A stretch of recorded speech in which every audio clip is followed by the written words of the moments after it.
Hello my good friends, guys, apologize for today's vlog. Thursday vlog, it was supposed to be part 2. It was not done because of I had company. There's a driver I had to fetch along my route to drop him in Kronstadt so that he can go home, get some rest. So I had to respect his privacy as well and not record while we drive together. So guys, part 2 failed. I'm in Grunwald now. This is engine garage in the Grunwald.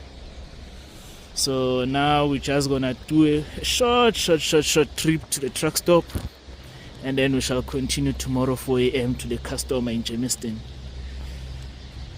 Guys, here's my new trailer. Okay guys, let's go to truck stop. There's really nothing much for today, guys. I'm just what is it, 20 minutes? Yeah, 15-20 minutes till I get to the truck stop, and then we'll also do another one early morning, 4 o'clock, and then we head over to Germiston. I want to be number 1 there at that client, guys. I don't want anyone in front of me. I should arrive as early as I can.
Guys, I'm quiet because of tired.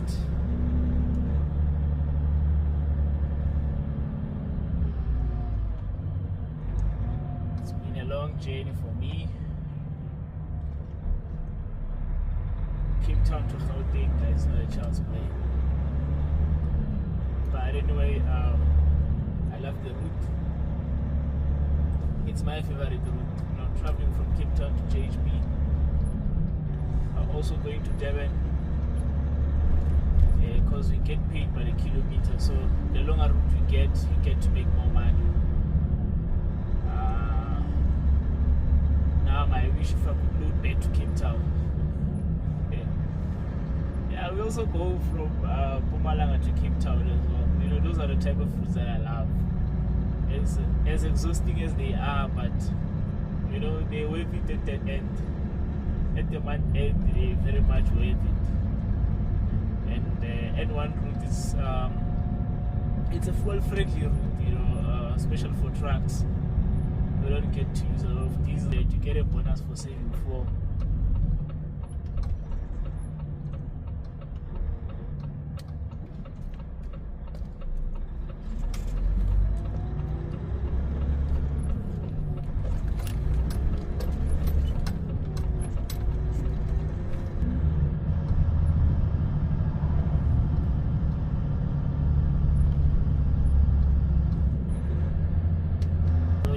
Ask me which one is my favorite route in South Africa. I like to drive on. Obviously, it's N1 from Cape Town to the border gate. N1 is my best because I get to make some money on it. It helps you to save fuel. You know, it's a level route. There's no mountains, there's hills there and there, but they're not too bad compared to N2, compared to N3. Which one as well? That is there is quite some few routes. You know, like mostly it's Durban and Eastern Cape. You know, driving that side, it's a headache, guys. When you work for a company that saves fuel, you get to lose a lot of money there. Because you go uphill non-stop. It's not even the hills, it's the mountains, guys. You keep climbing. But yeah, the scenery there, it's amazing, guys. It's always green on that side. It's coastal routes. Coastal routes are the best when it comes to the sea. Unlike N1, there's really nothing much to see here. It's just plain level grounds. Dry grass on the side. There's no trees. There's really nothing much to see. It's just the route that truckers enjoy because we get to travel on it quicker than we travel on the N2. It's long as well because I think most of us truck drivers will get paid per kilometer. So short routes are quite annoying for us. You know, doing a local load, unless if you're tired, then that's cool. But if you could do a local load today, then surely tomorrow you don't want to hear anything local. You want to load out so that you can make your kilos before month end.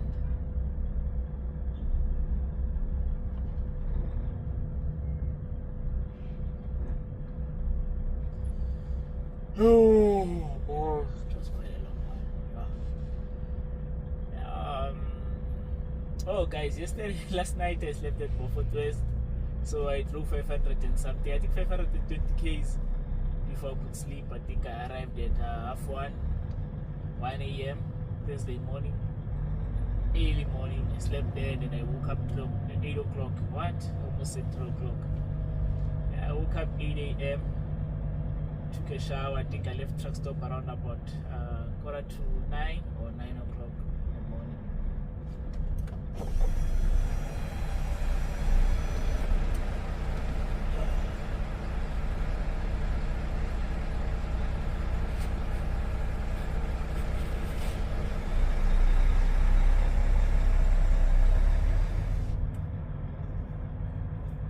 Just got my parking ticket and I'm going to pay now. There's a problem at this truck stop with the queue in the morning. See all these truckers here on the side, guys. I don't know if my camera can show you. It's far out of my reach. I'm unable to grab it and show you guys, but there's quite a lot of trucks here.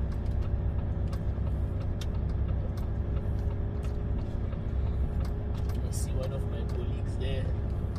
He's already sleeping. There he is. That's gonna park. I think I shouldn't park here. They let you park. Shosho Delico used to load for this company, but they bought their own trucks now, so that's why it's greeting me. Yeah, as I was saying, you see at the other side you get those guys who pull dry loads. It's tot liners that side. You can sleep there if your reefer is off or you're not loaded, you're empty.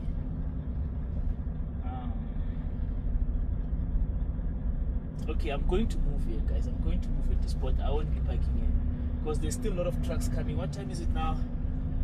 9:15.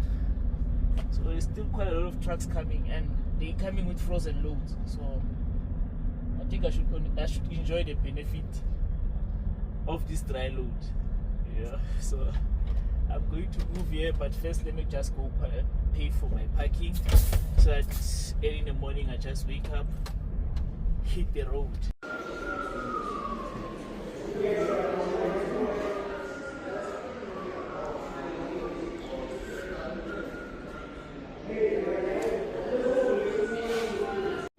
Yeah, guys, I'm back. Parking paid, got the receipts. So in the morning I just take the exit and proceed straight to the custom.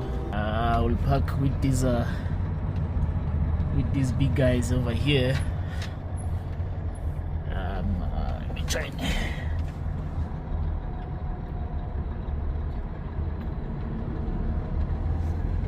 Yeah.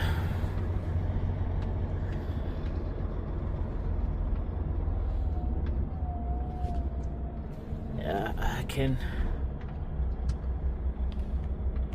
park here.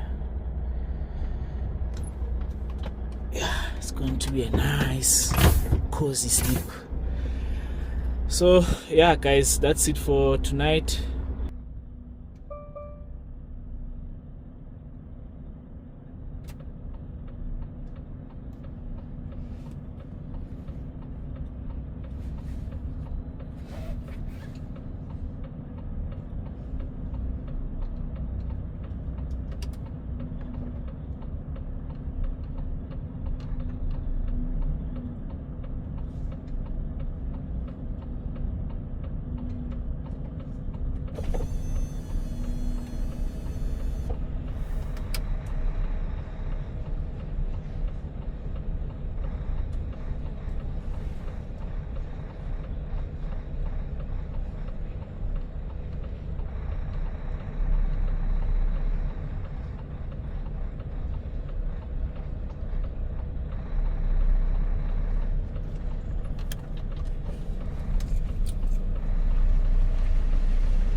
Good morning, guys.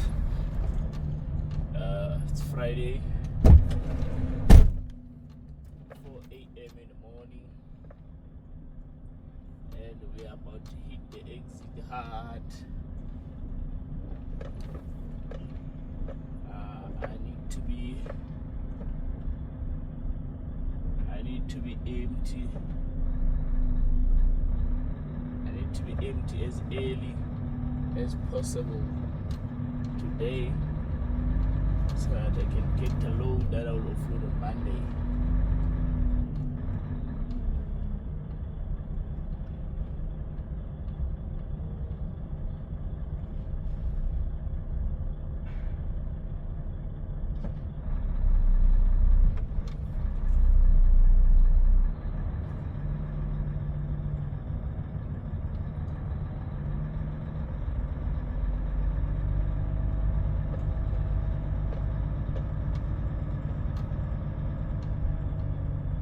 Surely by 10 a.m. Truck should be empty. There's quite some loads before 12 o'clock. Yeah, but anything that comes after 12, it's going to be offloading tomorrow. So any load that comes after midday, they definitely going to tell me that I'm offloading tomorrow. It's usually retail, guys, so if you load for retail, you'll be offloading on a Saturday morning.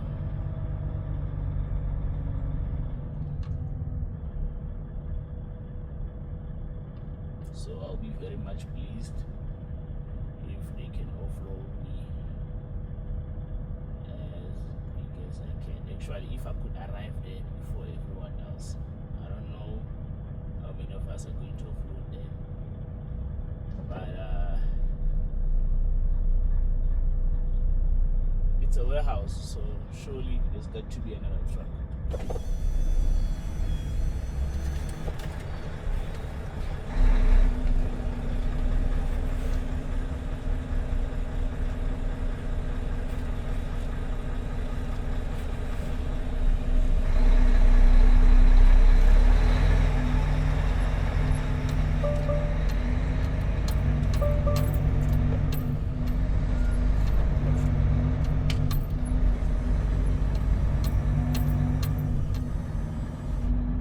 That's why I paid my parking last night,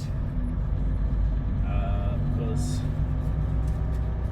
I'm sure that in that canteen there's a long queue of truckers trying to pay for the parking. For those who don't know that you can settle the bill before you sleep, some they prefer settling it after they have used their services. My receipts away.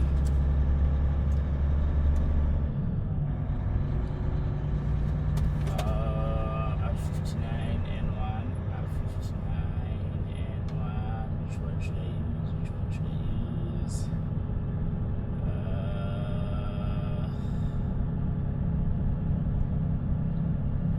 Guys, most times I'm always using N1.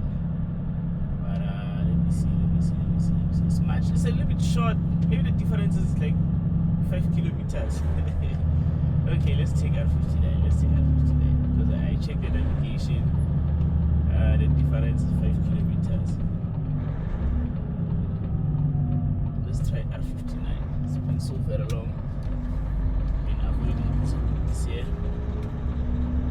But yeah, R59.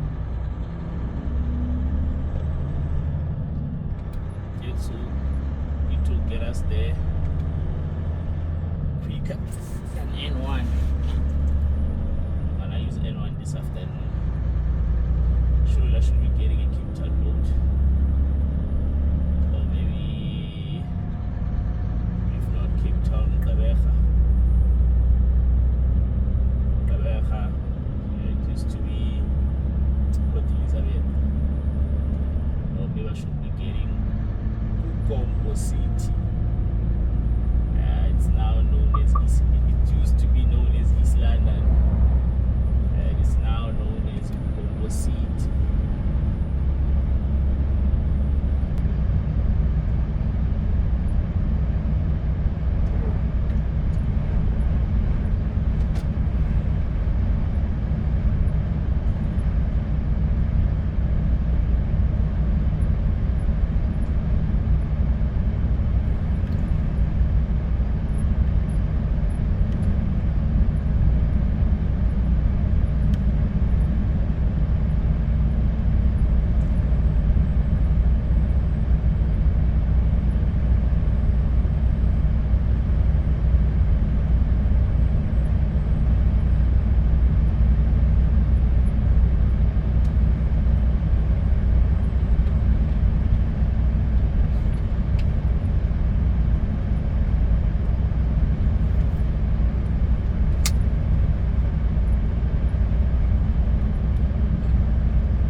strategies. Be disciplined in trying to build yourself as a strategy to walk out of that abusive relationship. Remember, when you make the decision, you are putting together an exit plan, right? You're formulating an exit plan, but you have to be disciplined enough in what you want to do, and in order for you to find yourselves on the other side as a change and not just merely aware of your situation. Pindila, I love the passion that you have behind breaking, patterns to enable people. Thank you for the 3Ds: decision, determination, and discipline. For anybody who wants to take this further, who considers that, the plan of action is not working, and they need to step it up or connect with you with regards to your work, how do they do so?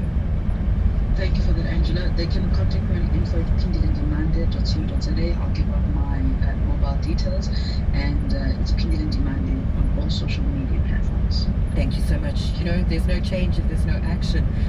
And to set you free, I think everyone is possible and able to do that. Thank you, Pindila. Have a blessed weekend, and we'll connect again next week. All right, with that said, we move right on into our next conversation, a very important conversation as such.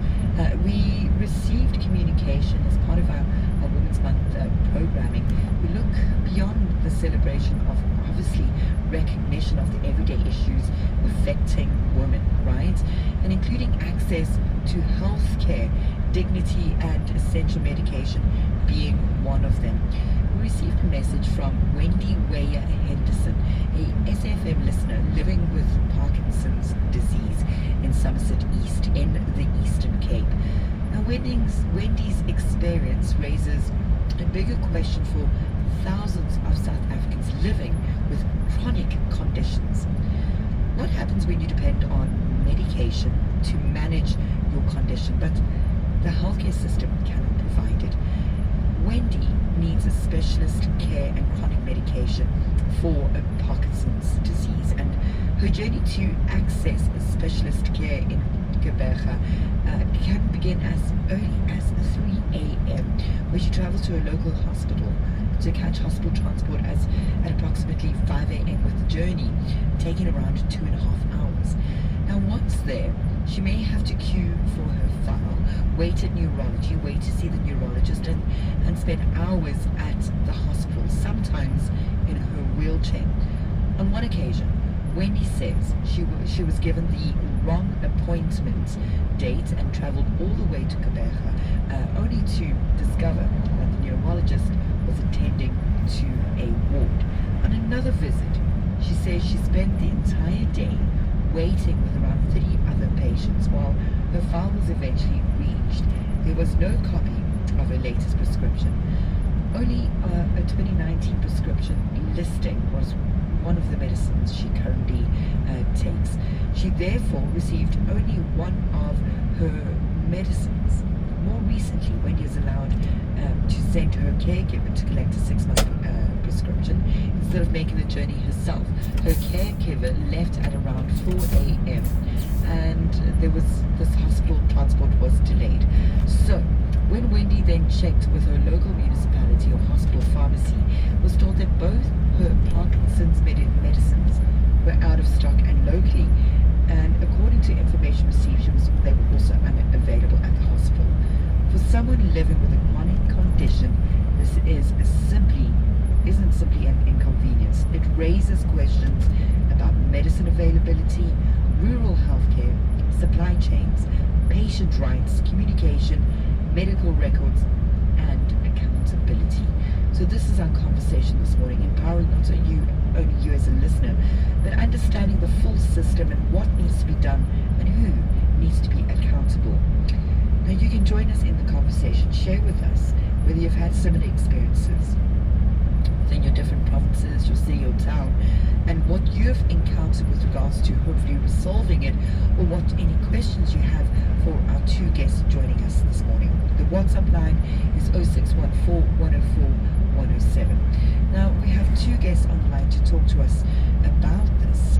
We have Celine Coleman, Research and Policy Advisor, Rural Health Advocacy Project, and Sibongile Jabalala, who is the National Chairperson of the Treatment Action Campaign.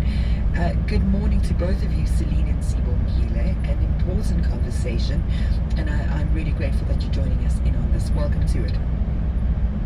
Morning. Good morning. Morning, ladies. Let's jump in. Perhaps, Celine, I can start with you. I think it's important for our listeners and for all of us to understand the value chain, the chain of medicine as a whole, the supply chain.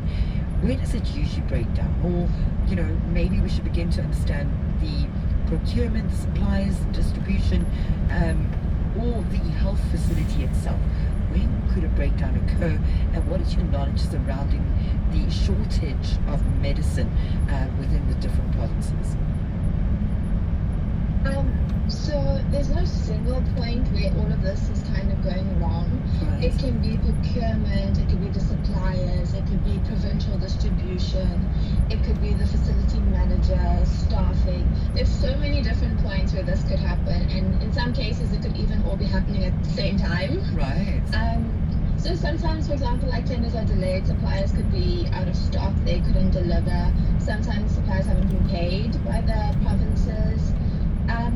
So once you reach the facility, and somebody has to be there to basically monitor the stock take, order the medicines on time, and actually make sure that shortages are reported.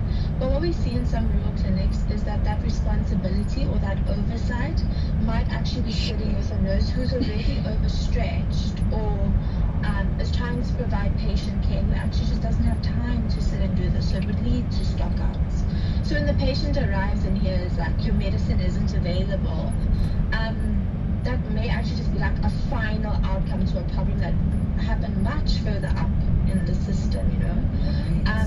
Okay. So it can generally also just be like a pharmaceutical problem and a financing problem that does also happen. But if suppliers are not paid, then obviously they're not going to deliver in certain things like this. But we do find that this is kind of a really big problem in totality within our rural provinces. So there's been a couple of disruptions, a range of medications, especially like essential chronic medications and contraceptives are stocked out pretty often. But unfortunately, we see that it's our rural provinces that are hit the most. Mpumalanga, Eastern Cape, KZN. And in some cases, some of our clinics are actually like 74% with our critical medications. And it's quite bad in our country. So if we look at things like contraceptives,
We're gonna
guys. I don't think the security is in there. Just wait a little bit. I think it might open for me to park inside so that they can offload me. I think they're just leaving open 8 o'clock. Just have to wait for him to come assist me here.